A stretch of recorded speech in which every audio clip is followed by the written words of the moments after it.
کافرو، تم اللہ سے کیوں کر منکر ہو سکتے ہو؟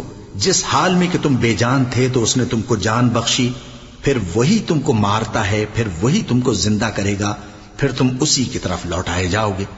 وہی تو ہے جس نے سب چیزیں جو زمین میں ہیں تمہارے لیے پیدا کی، پھر آسمانوں کی طرف متوجہ ہوا تو ان کو ٹھیک ٹھیک 7 آسمان بنا دیا، اور وہ ہر چیز سے خبردار ہے۔ اور وہ وقت یاد کرنے کے قابل ہے جب تمہارے پروردگار نے فرشتوں سے فرمایا کہ میں زمین میں اپنا نائب بنانے والا ہوں۔ انہوں نے کہا، کیا تو اس میں ایسے شخص کو نائب بنانا چاہتا ہے جو خرابیاں کرے اور کچھ تو خون کرتا پھرے؟ اور ہم تیری تعریف کے ساتھ تسبیح و تقدیس کرتے رہتے ہیں۔ فرمایا، میں وہ باتیں جانتا ہوں جو تم نہیں جانتے۔ اور اس نے آدم کو سب چیزوں کے نام سکھائے، پھر ان کو فرشتوں کے سامنے کیا اور فرمایا کہ اگر سچے ہو تو مجھے ان کے نام بتاؤ۔ انہوں نے کہا، تو پاک ہے، جتنا علم تو نے ہمیں بخشا ہے اس کے سوا ہمیں کچھ معلوم نہیں، بے شک تو دانا ہے، حکمت والا ہے۔ تب اللہ نے آدم کو حکم دیا کہ آدم، تم ان کو ان چیزوں کے نام بتاؤ۔ سو جب انہوں نے ان کو ان کے نام بتائے تو فرشتوں سے فرمایا، کیا میں نے تم سے نہیں کہا تھا کہ میں آسمانوں اور زمین کی سب پوشیدہ باتیں جانتا ہوں، اور جو تم ظاہر کرتے ہو اور جو پوشیدہ کرتے ہو سب مجھ کو معلوم ہے۔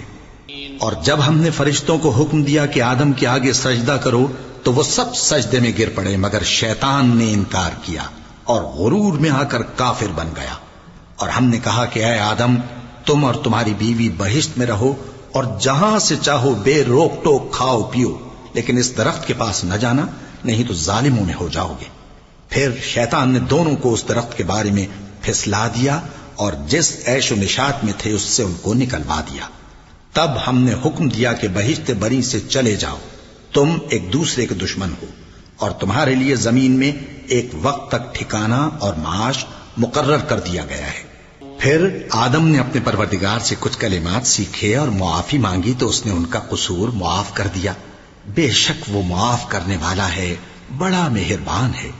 ہم نے فرمایا کہ تم سب یہاں سے اتر جاؤ، جب تمہارے پاس میری طرف سے ہدایت پہنچے تو اس کی پیروی کرنا، کہ جنہوں نے میری ہدایت کی پیروی کی ان کو نہ کچھ خوف ہوگا اور نہ وہ غمناک ہوں گے، اور جنہوں نے اس کو قبول نہ کیا اور ہماری آیتوں کو جھٹلایا وہ دوزخ میں جانے والے ہیں اور وہ ہمیشہ اس میں رہیں گے۔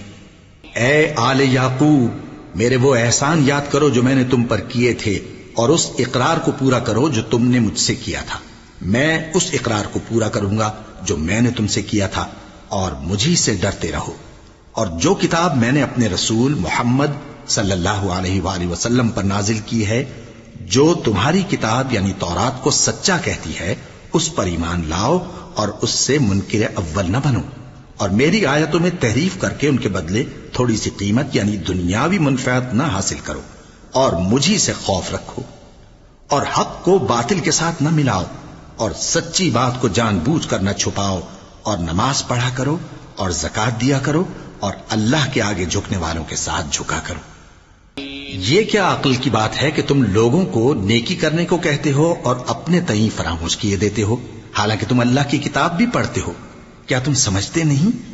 اور رنج و تکلیف میں صبر اور نماز سے مدد لیا کرو، اور بے شک نماز گراں ہے، مگر ان لوگوں پر گراں نہیں جو عجز کرنے والے ہیں، جو یقین کیے ہوئے ہیں کہ وہ اپنے پروردگار سے ملنے والے ہیں اور اس کی طرف لوٹ کر جانے والے ہیں۔ اے یعقوب کی اولاد، میرے وہ احسان یاد کرو جو میں نے تم پر کیے تھے، اور یہ کہ میں نے تم کو جہان کے لوگوں پر فضیلت بخشی تھی۔